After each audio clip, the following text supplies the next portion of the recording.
My 15-year-old daughter complaining of had been nausea and stomach pain. My husband said she's just faking it. Don't waste time or money. I took her to the hospital. In secret. The doctor looked at the scan and whispered there's something inside her. I could do nothing but scream.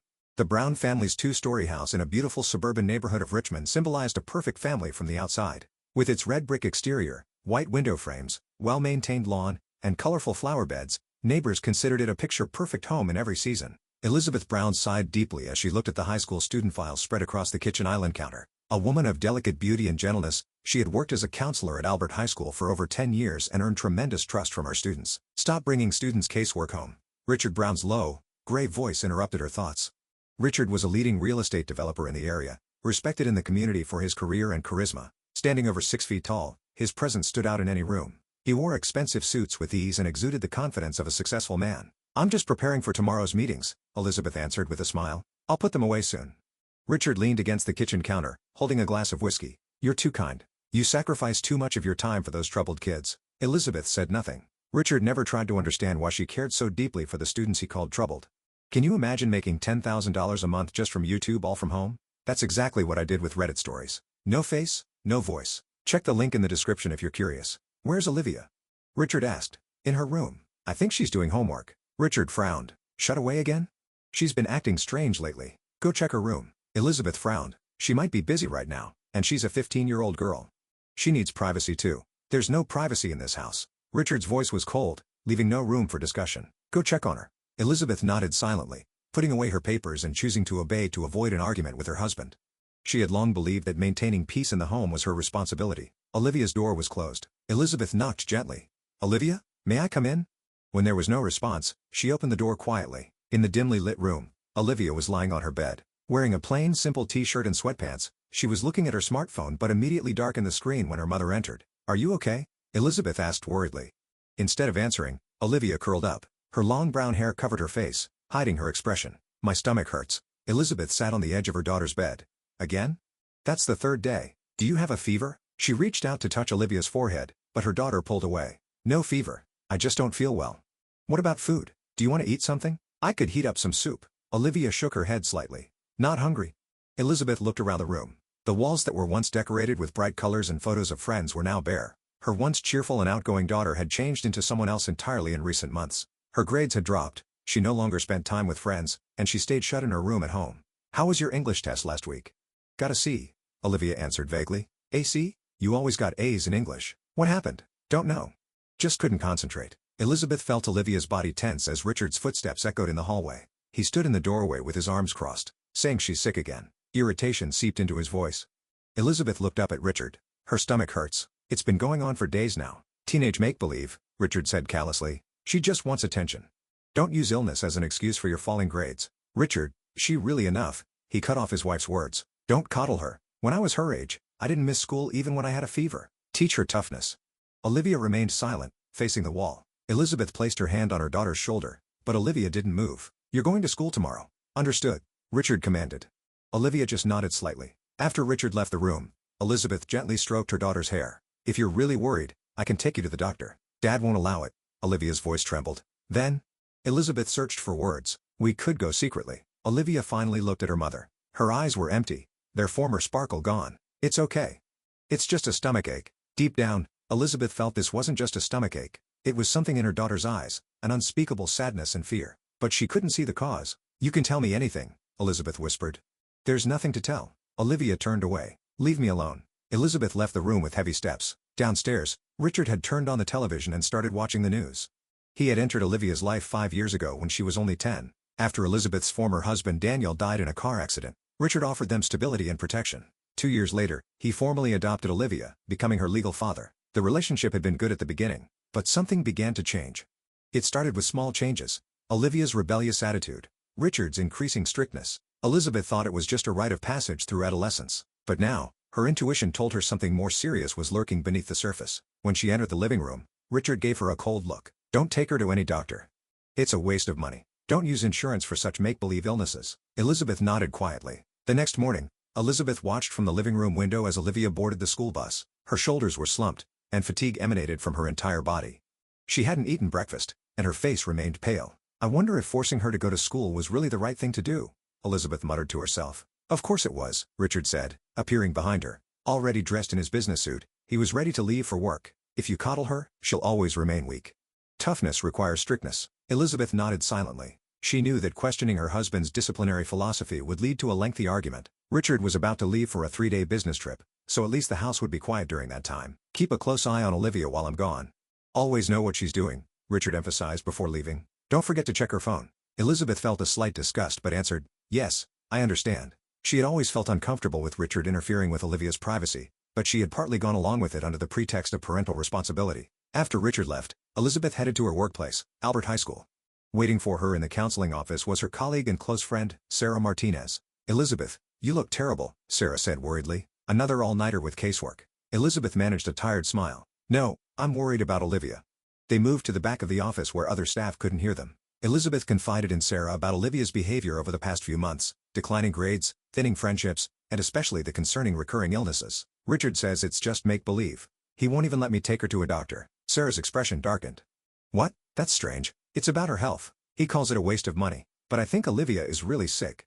Nausea, stomach pain, loss of appetite, and more than anything, there's no light in her eyes. Sarah took Elizabeth's hands. Listen, Elizabeth. You've helped hundreds of children as a counselor, but it's strange that you can't help your own daughter now. A child's health comes first. You should act on your own judgment. Tears welled up in Elizabeth's eyes. Sarah's words expressed the voice deep within her own heart. Without Richard's permission? Elizabeth, Sarah said with a serious expression. Richard's away on a business trip, right? That's your best chance. Take Olivia to the hospital. As a mother, that's your right and duty. That afternoon, Elizabeth called Olivia's school and had her dismissed early, citing illness. Mom? What's going on? Olivia looked surprised to see Elizabeth waiting at the school's main entrance. We're going to the doctor, Elizabeth said with determination. Olivia anxiously looked around. But Dad's on a business trip, and your health comes first. Something flickered in Olivia's eyes for a moment but quickly disappeared. She nodded silently and got into her mother's car. Elizabeth drove not to the local hospital but to St. Joseph Medical Center in the next town. She wanted to avoid the risk of being seen by Richard's acquaintances. Her hands trembled slightly as she presented her insurance card at the reception. Miss Brown, what are your symptoms? Dr. Nancy Chen, a young female physician, asked Olivia kindly. Olivia looked at her mother.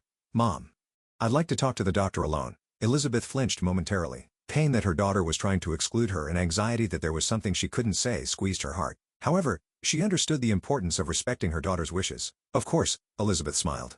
I'll wait outside. Alone in the waiting room, Elizabeth couldn't calm her racing heart. Various possibilities crossed her mind about what Olivia might be telling the doctor and why she couldn't speak in front of her mother. Drugs? Alcohol? Or, she tried to push away the frightening possibilities that came to mind. 45 minutes later, the examination room door opened. Nancy's expression was stern, and Olivia's eyes were red as if she had been crying. Mrs. Brown, doctor. Nancy addressed Elizabeth. I need to speak with you. Your daughter needs some tests. I'd like to conduct several tests today, if that's all right with you? Elizabeth couldn't hide her distress. Tests? What kind of tests? Blood tests, and the doctor paused a moment as if choosing her words. An ultrasound. Ultrasound? An ominous feeling spread through Elizabeth's chest. Is it something serious, doctor? Nancy maintained her professional expression. I can't say anything until we see the test results. We'll have the results by tomorrow. Could you come back tomorrow evening? Elizabeth looked at Olivia. Her daughter was staring at the floor, silently crying. Of course, Elizabeth answered. Whatever my daughter needs. A heavy silence hung between them in the car on the way home after the tests. Elizabeth tried to speak several times but couldn't find the words. Mom, Olivia suddenly spoke. Her voice was trembling. I'm scared. Elizabeth pulled the car to the shoulder for a moment. Then she hugged her daughter tightly. It's all right, Olivia. Whatever happens, I'm here for you. We'll get through this together. Olivia sobbed in her mother's arms. As Elizabeth rubbed her daughter's back, she mentally prepared herself for whatever truth would be revealed tomorrow. She was determined to be strong for her daughter, no matter how painful the truth might be. When they returned home, Olivia immediately shut herself in her room. As Elizabeth prepared dinner, she thought about how they needed to go to the hospital and return before Richard came back tomorrow. The next afternoon, Elizabeth ended her last counseling session at Albert High School. The clock showed 3:45. Richard will call at 5.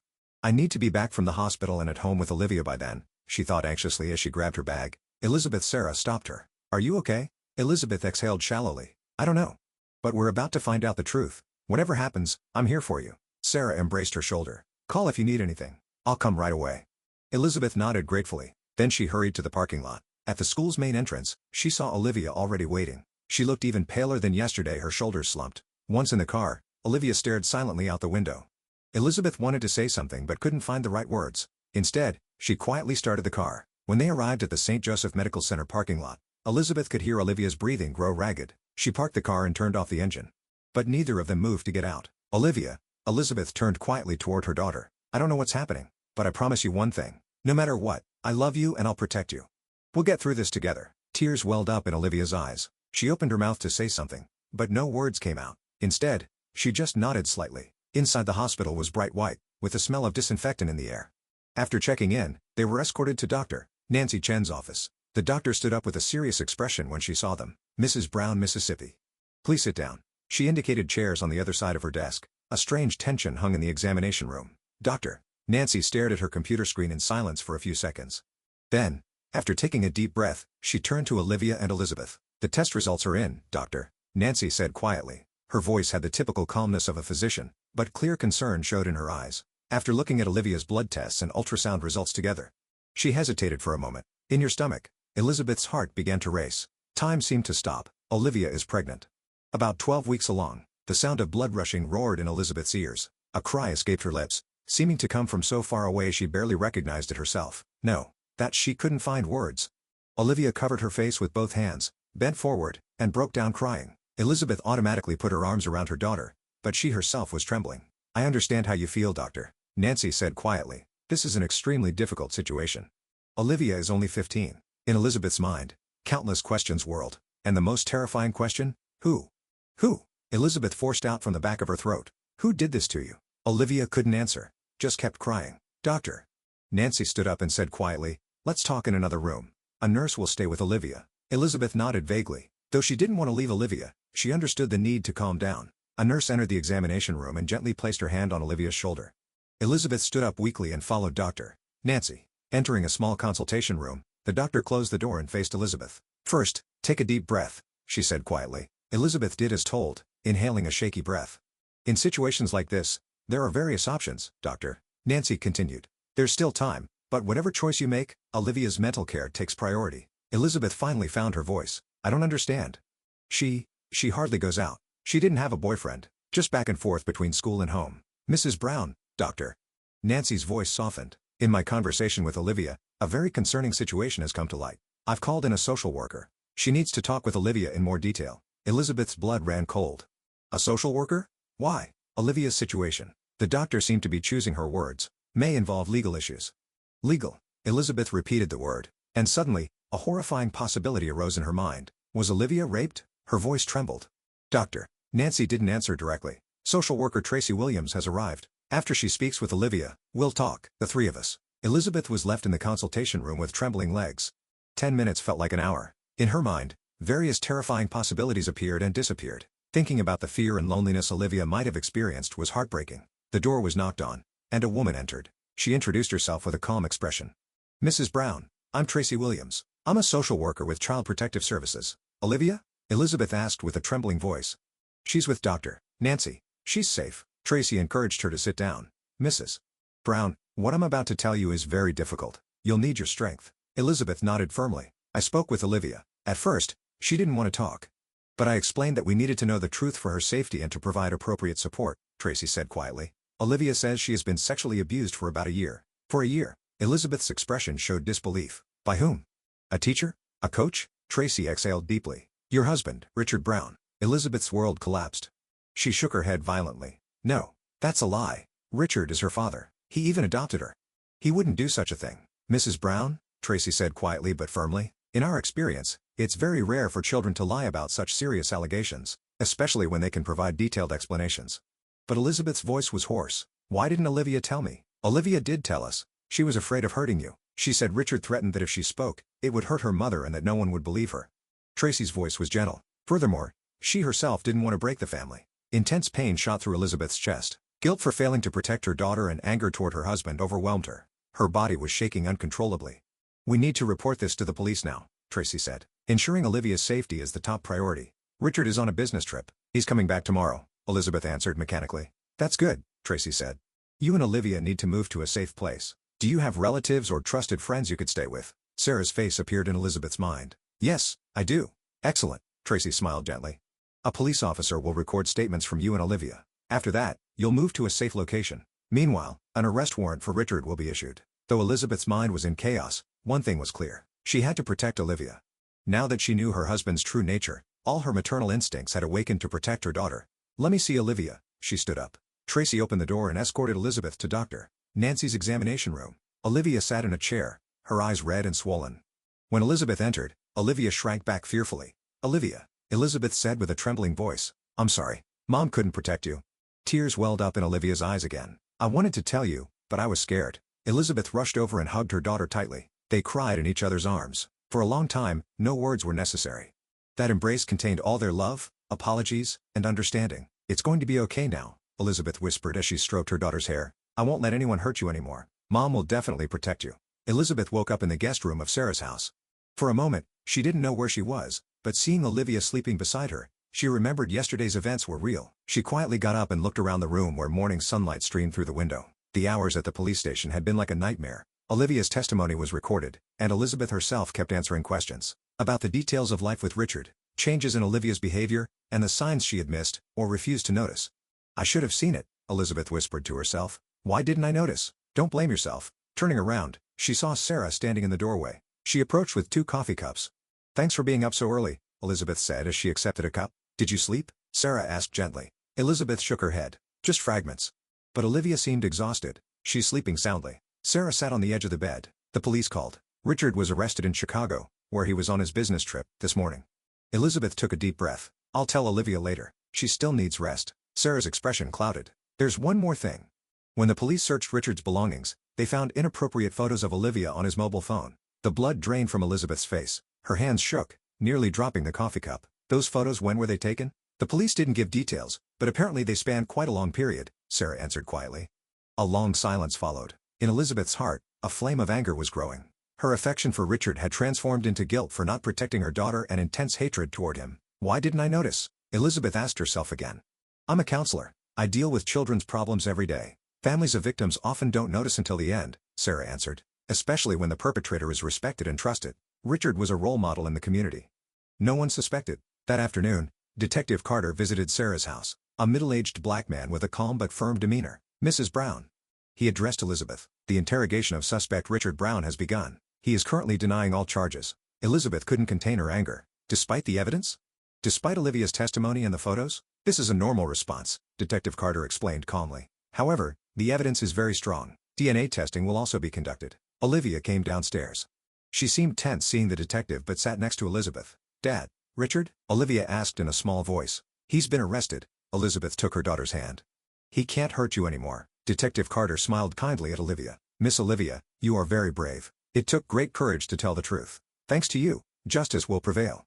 Olivia raised her face slightly. In her eyes, a light that hadn't been seen for a long time began to return. "Have you learned anything about Richard's motives from the interrogation?" Elizabeth asked in a trembling voice. Detective Carter took a deep breath.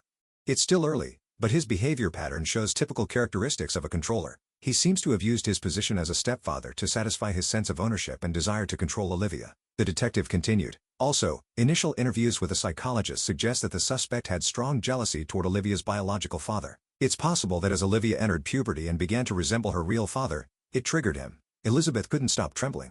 She was beginning to understand what kind of man she had chosen and trusted. Richard's controlling attitude, excessive interference with Olivia, unnecessary criticism of her former husband, everything now appeared in a new light. "What do we do now?" Elizabeth said as if telling herself. "As next steps," Detective Carter explained in a practical tone, "I recommend applying for a protection order and starting divorce proceedings. It's also important for you and Olivia to receive professional counseling." Elizabeth looked at Olivia. About the pregnancy, tears welled up in Olivia's eyes again. Detective Carter quietly stood up, saying, "I'll step out for a moment," and left the room with Sarah. When mother and daughter were alone, Elizabeth took both of Olivia's hands. "Whatever choice you make, I'm on your side. Remember that." Olivia answered through tears, "I don't want to have the baby. Every day. I would remember." Elizabeth hugged her daughter tightly. "I understand. I respect your choice." That night, after Olivia had fallen asleep, Elizabeth sat across from Sarah in the kitchen. "I can't go back to the house," Elizabeth said quietly. "There. Everything reminds me of Richard. You can stay here for a while." Sarah held her friend's hand. "Until you take your next step." Determination shone in Elizabeth's eyes. "Olivia and I need a fresh start. It will take time for her wounds to heal. But we'll get through this together." Sarah nodded. "You're a strong mother, Elizabeth. There will be many difficult things ahead. The trial will be painful too. But you and Olivia will surely build a new life." On a cold February morning, Elizabeth and Olivia climbed the courthouse steps. Today was Richard Brown's final sentencing day. Ready? Elizabeth asked, holding her daughter's hand. Olivia nodded. Since that day 4 months ago, she had gradually changed. She had received professional counseling, participated in support groups, and above all, the new bond built with her mother had supported her. Inside the courtroom, all was quiet. When Richard was brought to the defendant's seat, Elizabeth saw him for the first time in months. The husband who had once been full of dignity and confidence was gone. Instead, there was a man with a haggard face and empty eyes. Richard had initially denied all charges. However, Olivia's DNA test confirmed his paternity, and the photos and messages discovered on his phone were irrefutable evidence. After the preliminary hearing, he eventually agreed to a plea deal. Still, Olivia chose to testify in court. She wanted to give courage to other children in similar situations by sharing her experience. Defendant, Richard James Brown, Judge Margaret Saunders said in a solemn voice. You have pleaded guilty to sexual abuse of a minor, possession of child pornography, and incest. The judge looked sternly at Richard. This is an extremely despicable crime that has inflicted permanent wounds on the victim's life. Your act of using your position and authority to abuse a child you should have protected deserves the harshest condemnation. A heavy silence fell over the courtroom. This court sentences you to 25 years in prison. Possibility of parole begins after 18. Elizabeth embraced Olivia's shoulders. Between them flowed relief and a sense that one chapter had ended. Outside the courthouse, spring sunshine greeted them. 3 weeks ago, they had left this town and moved to a small town called Cedarville, 100 miles away. Elizabeth had secured a position as a counselor at a local school, and Olivia had begun attending a new school. Mom, Olivia suddenly said, I want to speak at the support group. About my experience. Elizabeth looked at her daughter in surprise. Really? That's a very brave decision. Olivia smiled slightly. It might help someone. The counselor said silence only protects the perpetrator. Elizabeth hugged her daughter. Her heart was filled with pride and love. This past year had been hellish for them, but through that suffering, their bond had grown stronger than ever. As they got into the car, Elizabeth thought, a true family isn't about blood relations, but about relationships where people protect and respect each other. The road ahead would certainly not be smooth, but they would move forward together, one step at a time, toward a new life.